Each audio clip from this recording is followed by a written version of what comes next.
up, everybody, and welcome back to A Beer a Day with TK. It's the 4th of July, Sunday afternoon here in Findlay, Ohio, and it's warmed up a little bit. Yesterday was absolutely stunning. I think it was in the high 70s, maybe low 80s, fireworks and everything. It was a really great evening. Today it's warmed up a bit, but it's still all right. Anyway, I'm out in the beer shed getting ready to check out a new beer, and the beer I have today is called Independence Harbor Amber Ale. I was looking for a 4th of July kind of themed beer and happened to run into this when I was in Aldi. So this is from Rockwall Brewing out of Rochester, New York. Now Rockwall Brewing is basically, I wouldn't even say a subsidiary, it's a brand of Genesee. I don't know how I feel about that. Like, I've seen it before. I've gone to the shops, bought something, thought it was a new beer from a brewery I never heard of. You come home and it's really owned by Sam Adams or Bud or somebody else, kind of tricking you into thinking that it's a craft ale or craft beer. And I guess this is kind of similar in that regard. I guess if you get it at all, you know what you're dealing with. But you hear Rockwall Brewing, you think, oh, okay, I never heard of these guys. And then you realize that what happened was in 2010, Genesee crafted this line to introduce beers into the market. And I'm guessing if they had the Genesee label on them, people wouldn't buy them. So, they kind of rebranded. And I don't know, I find it somewhat deceitful. But it looks like they had a beer called Wild Range IPA that's also available at Aldi. And Dog Bite High Gravity. I can't say I've ever seen that one. But anyway, we'll give it a shot. It's kind of a neat label here, and I'll put a photo down there.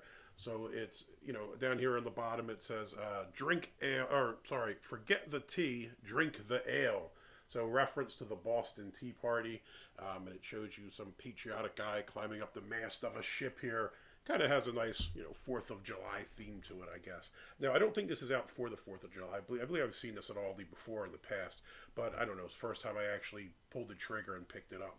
So, I was going to use my Ben Franklin glass, as he's one of the greatest American founding fathers, but unfortunately it's in the dishwasher, and the dishwasher's in the middle of a cycle, so I went with the second greatest American I could think of, John Kruk. We're going with the John Kruk Yingling glass. All right, let's check this out. This is advertised as ale with honey. On Untapped, it had it listed as a red ale, 5.5% ABV.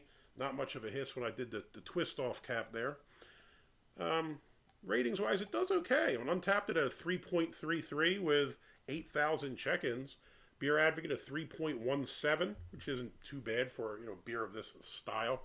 So I guess, obviously, the 12-ounce bottle is a little less than the 16-ounce glass here. As far as the color, I don't know. It kind of has a light amber color to it. Fair amount of carbonation. Head, not a ton going on there. Maybe half of a finger's worth. But it looks all right. It's white. It looks a little bit soapy maybe on the edges. But, yeah, it's there. Looks like it's dissipating quickly, but doesn't look terrible. Let's give it a sniff. This might be the way I got to do business from now on. Because if I fill it to the top, I always wind up breathing in the foam.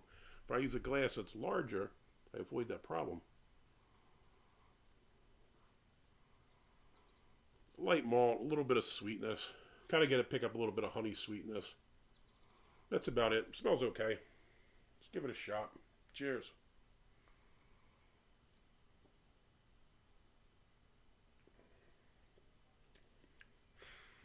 Yeah, it's okay. Medium light bodied. I think the first thing you pick up, you get a little bit of funkiness, maybe a little bit of a malt, a little bit of honey, kind of like a caramel malt taste to it, a little bit sweet. Thought it was going to be sweeter, to be honest. Once I realized it was made by Genesee, I thought, oh, here we go. It's going to just be honey brown in a different bottle.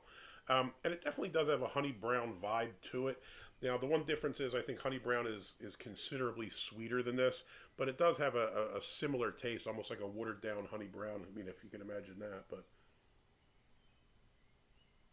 that's kind of what it tastes like. Yeah, not bad. Like I said, probably medium bodied. Has a nice texture to it. It's not a bad beer. Does nothing remarkable, but also I don't think it does anything poorly. And as I picked this up at Aldi, obviously it was, I don't know, probably $6.99 or something for a 6-pack, so relatively cheap. I would drink this again. I don't think it's a bad beer by any stretch of the imagination. But again, obviously you can pick up better. So, Independence Harbor Amber Ale on the 4th of July. You would get a thumbs up. I would drink another one of these. If you like the videos, please give me a thumbs up. Hit that like button. If you want to see more videos like this, please hit subscribe. And as always, if you have any comments or questions, jump in down below. Hey, I hope you all have a safe 4th of July, and I hope to see you all back soon. Hey, till next time, cheers.